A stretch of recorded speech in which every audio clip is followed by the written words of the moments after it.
What's up? Welcome to another episode of Mangoes and Whales. My name is Greg, or Argyle Whale.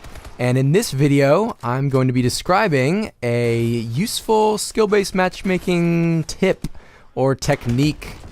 Basically a way to make skill-based matchmaking in Advanced Warfare work for you, or work to your advantage.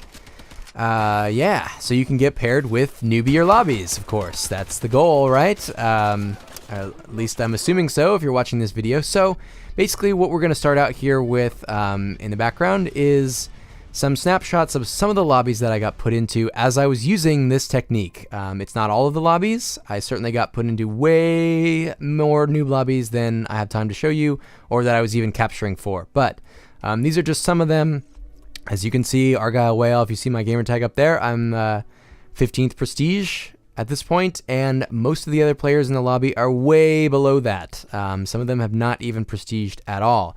There are some split screeners in these lobbies. I mean, it's good stuff. So it's definitely, you know, a dream come true if you're trying to get amazing gameplay, but that's not really what I was doing. I was working on really difficult challenges, at least challenges that were really difficult for myself, such as the links, you know, all the challenges with the links, all the challenges with the NA45, like long shots and headshots, like, oh my God, you know, stuff that is kind of brutal in Advanced Warfare to get done, especially for me. I'm not a sniper, so like using bad snipers is just rough.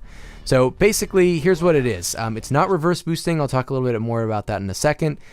All you have to do is play poorly. That's it. You just have to play poorly for a few hours, and you're going to start seeing lobbies like this all the time. I know that sounds like, wait, that's not really a tip. Like, that's obvious, right? Well, I don't know. Maybe it's not. It wasn't to me. I didn't really expect it to happen as soon as it did.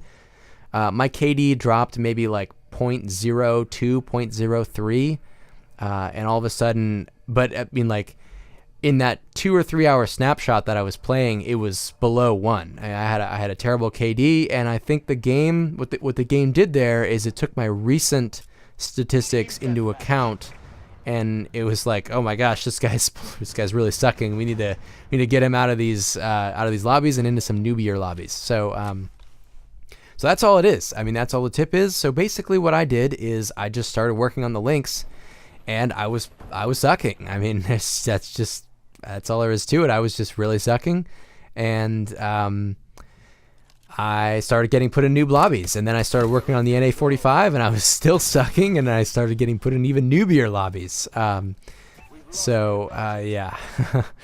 But that's all there is to it. I mean, if you want to get put in noob lobbies, you just have to kind of play poorly for, I don't know, not too long. I mean, a few hours. That goes by relatively quickly, I would say.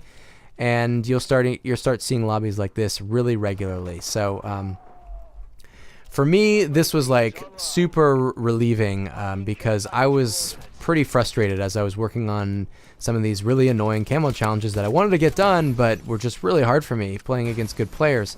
And all of a sudden, I started playing against, you know, newer players who weren't as familiar with the new movement system in Advanced Warfare, and they were like, I don't know what I'm supposed to be doing. You know, maybe they were even AFK or something because they aren't really taking it that seriously. So so that was nice. It made getting the challenges done a lot.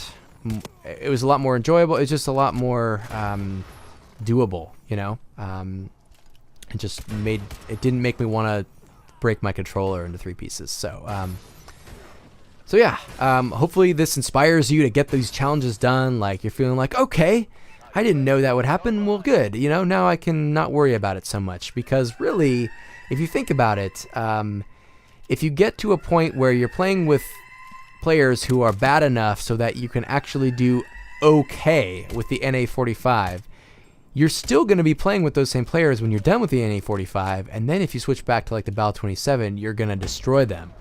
And I wasn't capturing this game, but one of the games I actually ran out of shots with the NA45, picked up an AK-12, and without even really trying to, I mean, I wasn't really, I honestly was just like, you know, eventually I'm going to die and I'm going to get my NA45 back and I can keep working on my challenges. But I picked up an AK-12 and like went on like a 20 gun streak, just because.